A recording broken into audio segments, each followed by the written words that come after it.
Join us on a journey where we unravel the latest trends, tackle your burning questions, and explore innovative strategies that are shaping the future of compensation, all with a cup of coffee in hand. Hello, and welcome to another episode of Comp and Coffee. As we are recording this, we are probably around the middle of December. We're hoping that you'll get to listen to this podcast, by the end of December. But this week at Payscale, we published our end of year report, which looks at the state of the job market going into 2025.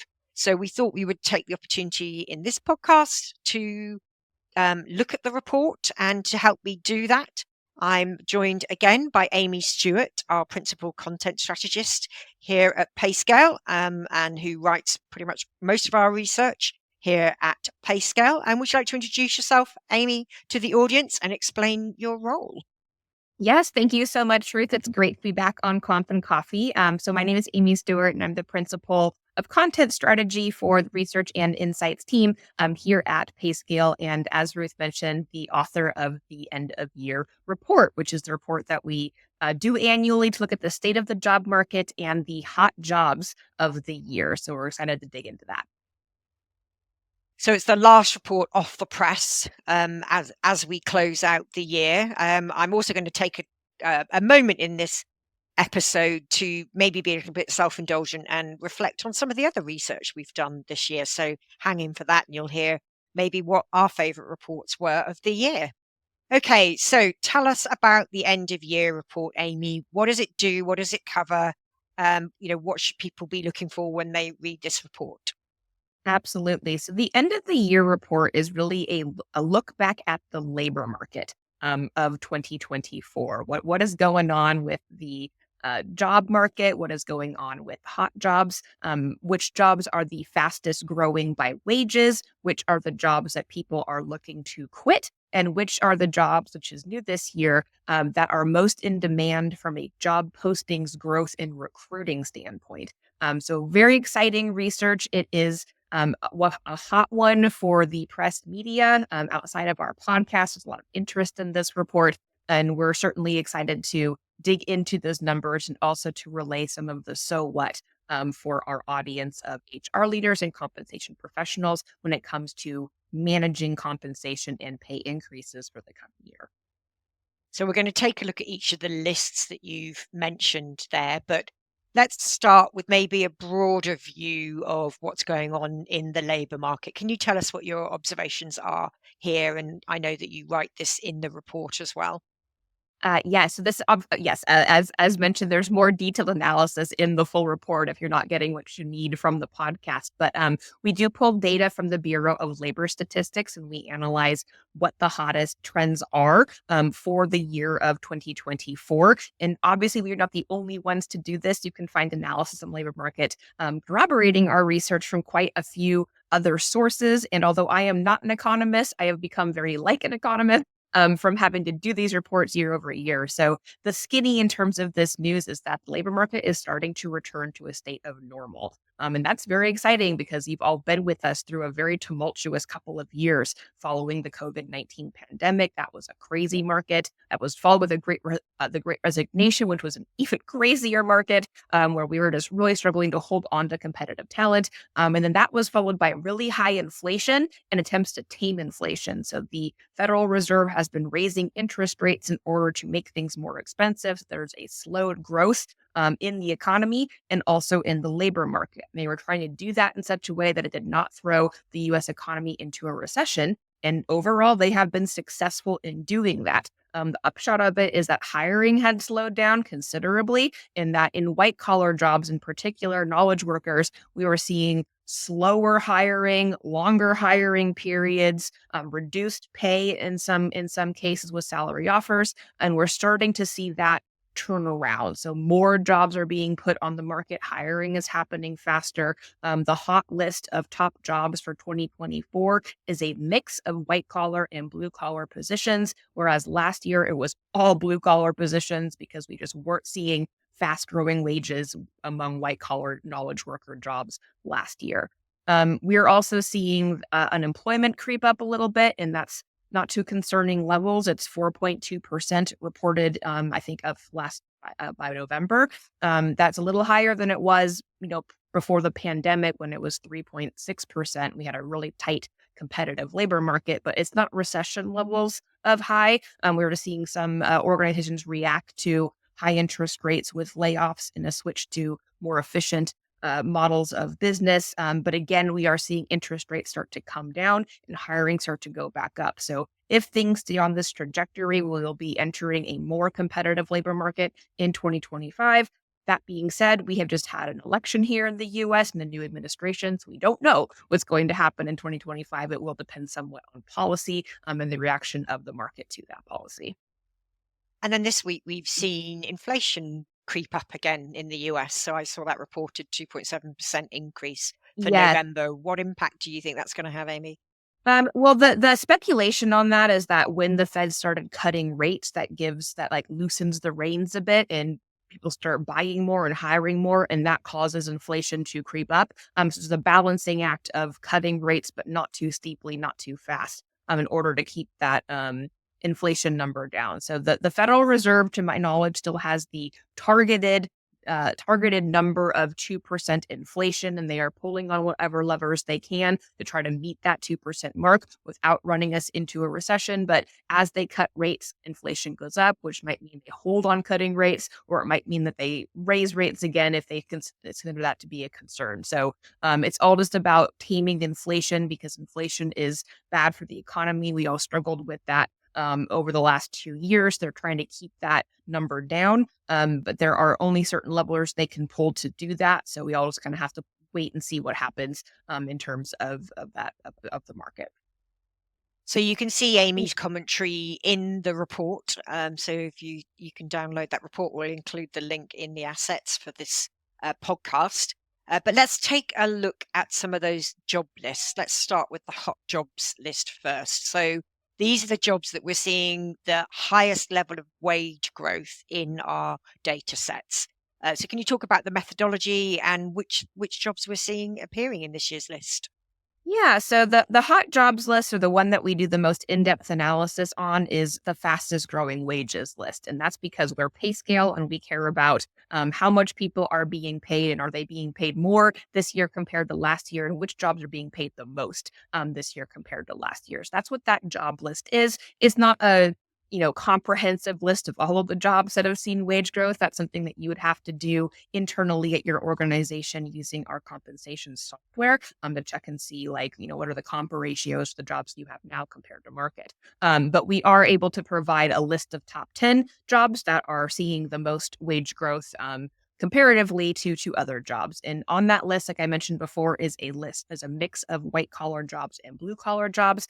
This comes from our Payscale employee reported data. So these are the self-reported what employees are making within those jobs. The top job on the list is customer services team leader with a 20% wage growth year over year, which is quite high. 20% is probably not what you're paying as a pay increase for your average job at your company. But the reason that we do this list is that you can take a look at the jobs that might be over what you are paying on average for pay increases, to make sure that you are staying competitive to market. If there are any jobs in your organization where a market adjustment in addition to a merit increase is needed. So customer service team leaders, that's a job with a lot of turnover because it's a stressful job.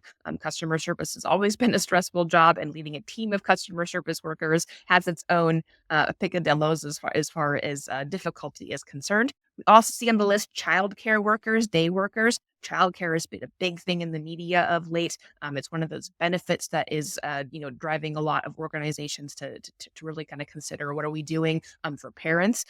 We also have a list content strategist, which is very validating for me because that's the title that I have. And that's a 16% year over year on average growth rate there.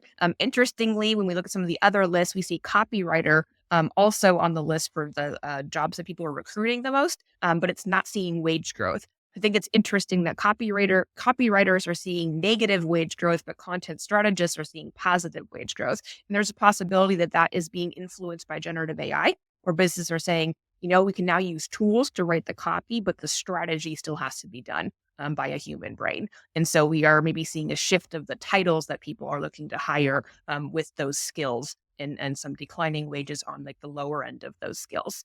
Um, Also on the list, we have urban planners, which might be influenced by the CHIPS program or the Inflation Reduction Act. There's a lot of transformation across the country in terms of infrastructure, for which that job is probably highly needed. Operations team leader, business operations manager, insurance sales agents, which if you bought a car recently or just have seen your own rates go up due to both electric vehicles, climate change, all kinds of things that are causing insurance to I won't say skyrocket, but go up considerably in certain areas. So sales agents have their work out cut for them. Crew leaders, general managers of hotels, and of course, the leisure and hospitality industry has struggled a lot during since the COVID-19 pandemic and continuing now. And then the last job on the list, which I think everyone can kind of go, "Whew, I understand that," is mental health counselor.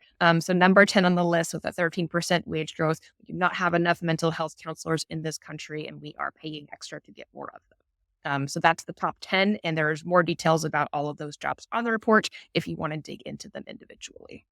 Yeah, I thought the mental health counsellor one was interesting because we see that crossover into some of the other trends we're seeing. We're seeing, for example, increased medical costs and increased medical insurance impacting compensation. And that's been partly due to the rise in the amount of mental health requirements to be supported by that. And we know mental health kind of remains quite high in terms of HR practitioners' concerns as we go into 2025. So it was interesting to see that one on the list this year. Yep. Okay, so we looked at the top jobs by wage growth. The other interesting lens that we apply to this is let's take a look at the jobs that people are seeking to quit the most. So can you tell us about those jobs? Is there any correlation with the top wage growth jobs? What's going on there, Amy? Yeah, so this list is also pulled from our employee reported data. And the way that the survey works, the online salary survey, is that when people are entering the information for that survey, we ask them, what's your current job and how much do you make in that job? And then also, what is the job that you are trying to price in order to negotiate an offer for a job that you are considering? So this list is pulled from the folks that are saying, hey, I'm looking to leave the job that I'm at now to get this other job that I am currently interested in. It should be noted that people are not necessarily quitting that occupation. So it might be moving from that current job title to the same job title at a different organization. But these are jobs that are seeing the highest amount of volatility in terms of opportunity on the market, stressful situations, people who are feeling underappreciated and underpaid or understaffed for the work that they do. And on this list, there are a lot of healthcare jobs. So if you are in the healthcare industry, I'm sure it is no surprise to you that you have been having a very competitive labor market compared to other sectors. The technology industry is seeing the reverse of this, but the healthcare industry is struggling when it comes to attracting and retaining talent. So on this list of jobs, we have registered nurses, both critical care and regular made the list. We have patient care technicians, licensed practical nurses, it's a special license for that, nurse assistants, home health aides, pharmacy technicians, and support technicians also for some other highly skilled things like IT help desk. That's been a struggle. That's always been a struggle job. I had a lot of turnover. Interestingly, on the list, we also have teachers, both secondary school teachers and elementary school teachers. So if you are in the education industry, that is probably not surprising to you, but is interesting to know. Teachers have always, kind of felt overworked and underpaid. But I think since the COVID-19 pandemic in particular, when a lot of the social norms related to how schools function were kind of thrown over, they've really been struggling in the current environment. So this list is fascinating if you are doing a flight risk analysis for your organization, if this is something that you do annually to see gosh, we really want to make sure that we are paying people fairly to market, but also considering other factors that might be influencing people to look for another opportunity. So, staffing quotas, do you have enough people doing the jobs that need to be done? This is an interesting list to just peruse and maybe do some internal analysis to see if there are other positions that also meet this criteria or are close to it in your organization that could be at risk. Yeah, they really kind of highlight the roles that you should be keeping an eye on, and particularly as you are pivoting potentially into year-end reviews and you're thinking about budget allocation, which talent segments you need to focus on most.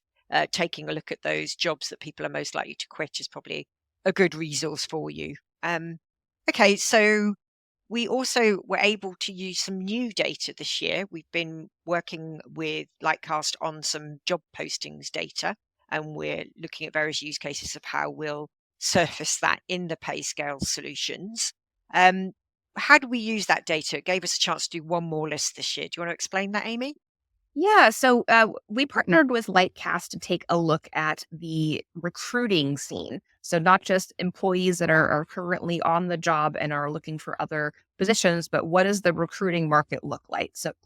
So this list is a list of the job postings that have seen the most growth year over year. And that's fascinating for a number of reasons. What we see on this list are highly skilled positions. These are the jobs that are hard to fill for organizations because the skills that are required for these positions are rarer, or the combinations of skills are rarer for what the organization is looking for, which makes them more competitive, which means they have to dig harder and work harder to get applicants in the door to consider for their pipeline.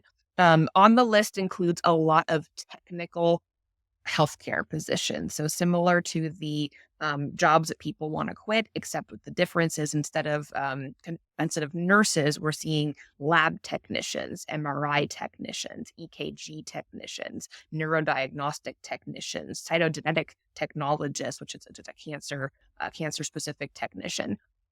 We are also seeing on this list some more volatile jobs that are just like, it's hard to get people to do this work.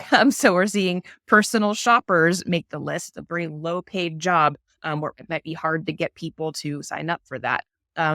Also, there are door to door sales representatives. And we had a nice little chat session with some thought leaders here about what kinds of things people are selling door to door these days. And one of the things that came up was like pest control, so home services. That type of thing is, I don't say on the rise, but it is certainly something that people are trying out in order to sell goods and services in ways that are more effective for the type of market that they're servicing.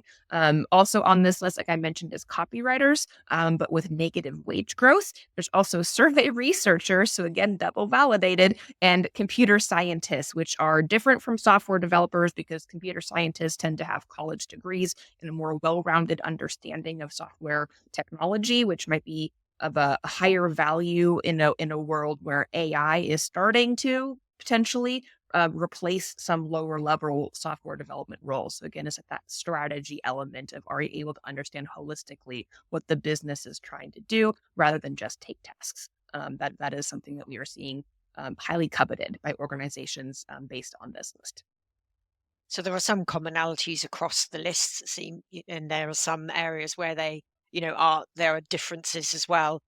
So the job postings data basically means job adverts. They're the ones that they've had the most job adverts out there, which would suggest that they're finding it hard to find talent. And as you said, a lot of that's very highly skilled jobs on that list. Combined with those that may be potentially less attractive jobs that maybe people don't want to take. So Mhm. okay, so if you've been intrigued by those lists, you can find them all in the end of year report. Take a look. As Amy said, we kind of give greater explanation behind each of the jobs and why they may be on the list.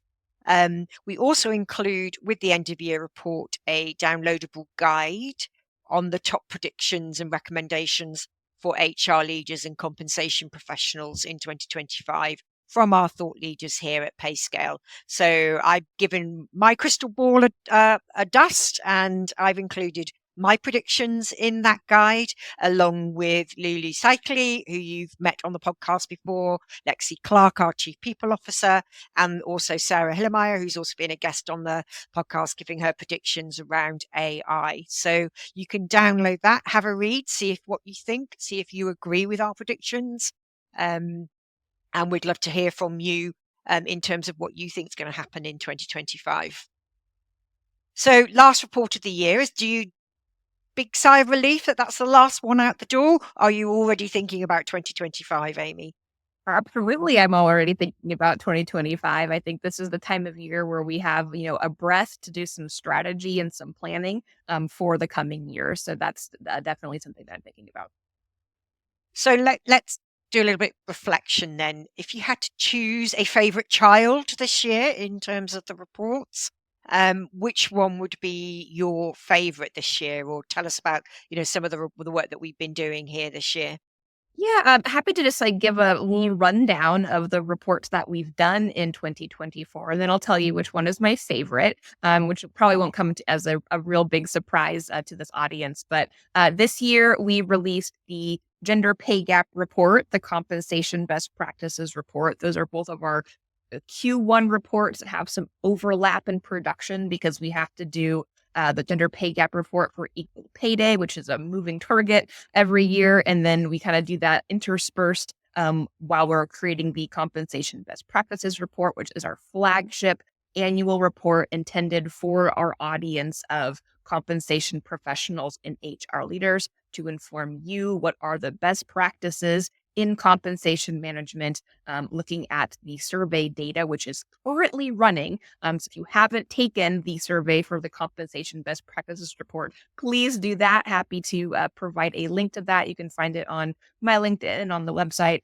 But we are still taking survey responses for that report. It will close out by the end of this month. In Q2, we did a deep dive into top performers, which are it's a segment of CBPR that looks at which organizations exceeded their revenue goal targets for the previous year and looking at what types of things differentiated them from other organizations. That report is still available if you would like to go take a peek at that. We did that because the 2024 labor market was such a challenging one. The economy was still in a place of, this is unprecedented and we don't know what's going to happen. And so it was a high interest from a lot of organizations of what can we be doing to be a winner in this particular market. That might change up in 2025. So we might look at a different segmentation in 2025 to see what stands out from that report.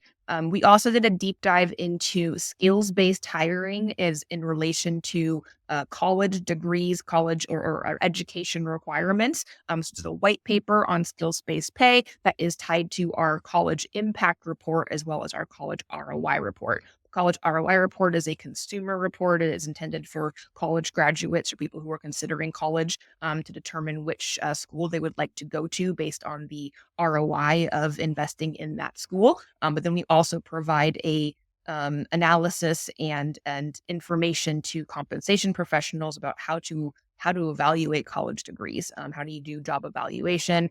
Where's education fit within that process? How has that been changing in recent years? How has it been changing in recent years? Because it definitely has been.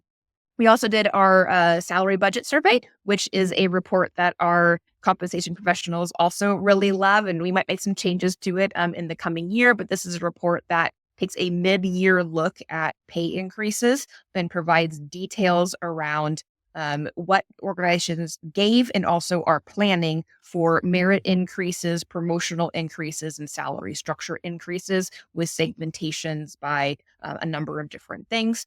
And then we also did a bunch of industry-specific reporting from CBPR. So if you love CBPR and want to see specific segments and cuts, please let us know because we are, doing that planning now and would love to hear from our audience about what it is you love from that report and would like to see in the report for 2025. And Ruth, you did ask me about my favorite report, and that's probably not a surprise. It's CBPR. I'm going to force you. Pick one. Our compensation best practices report is just a standout asset that we create that no one else is able to create because of the wonderful audience that we have of compensation professionals and HR leaders. So I love that report. And since we are in a transitional labor market and a transitioning U.S. administration, I think that the insights for 2025 are going to be particularly interesting. Yeah, definitely.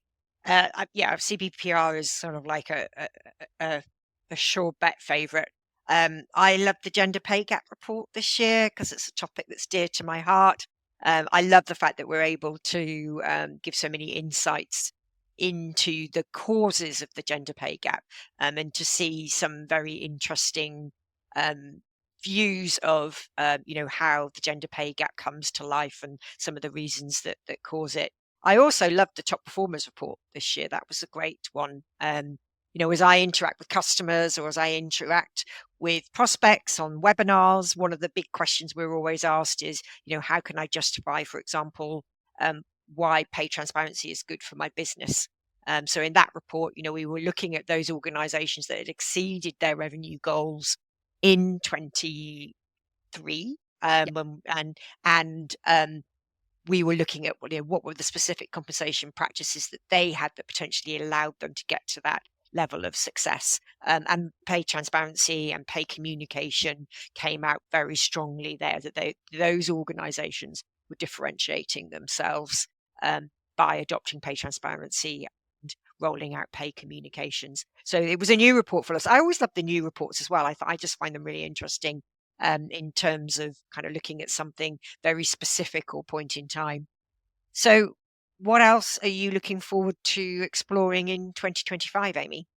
Well, you mentioned how pay transparency and pay communications are such a big differentiator for top performers. And I think I would love to do something dedicated to that in 2025. So we've been talking about potentially rebooting the Fair Pay Impact Report, which takes a look at the impact of fair pay when it comes to retention for your employees. So how do they feel about whether or not they are paid fairly, and how does that perception impact whether or not they stay or go with the organization? We've done this report before, but it's been several years now, and it's always kind of nice to do an update to it and see if things have changed, especially considering that the last 3 or 4 years have had such a big emphasis on pay transparency. So I'll be curious to see if that percentage of folks that think they are underpaid has shifted based on pay transparency becoming more ubiquitous and adopted by organizations. So that is on the docket for at least consideration in 2020. Yeah, and then we'll keep an eye on what's happening in the markets. I do think we will see some change. It's been, a relatively static market in 2024. If I think about when we started the year and we were thinking about the theme for our CBPR report, we talked about cautious optimism being the theme. I think that did play out in 24. I think we will see change in 2025. And so it may give us an opportunity to think about some completely new research topic that we'd like to explore through the data, obviously, that we have here at Payscale. Or sometimes, we come out to you through surveys to get your thoughts and views on hot topics. And Amy does an amazing job of kind of presenting those back to you with all her insights. So thank you for all your research this year, Amy, and looking forward to working on some more in 2025 with you. Absolutely. Thank you so much, Ruth. So we hope you've enjoyed this episode today. You've learned all about our end of year report. Make sure that you go and have a read of that and download that asset on HR predictions for 2025. And if there's any other topics that you'd like to hear us discuss on the podcast in 2025, then you can email us at coffee@payscale.com. And we will be including the resources that we talked about today. So the end of year report link and the CBPR fielding. So your opportunity to take part in CBPR in the episode resources. So thank you, Amy, again for joining me. I hope you enjoy your holiday period. You're looking very festive there in the background. I know you can't see that on the podcast, but you may be able to see it in some of the snips that will probably get pushed to LinkedIn. So thank you, Amy, and thank you all for listening. We have one more podcast to record this month. So will be my last podcast of 2024, and that will be coming up very shortly, where we will actually be talking to some of the people that contributed to the HR predictions report that we mentioned today. So I'm looking forward to that one. So join us for that one. Meanwhile, have a good day, all of you, and we look forward to you joining us on a podcast again soon.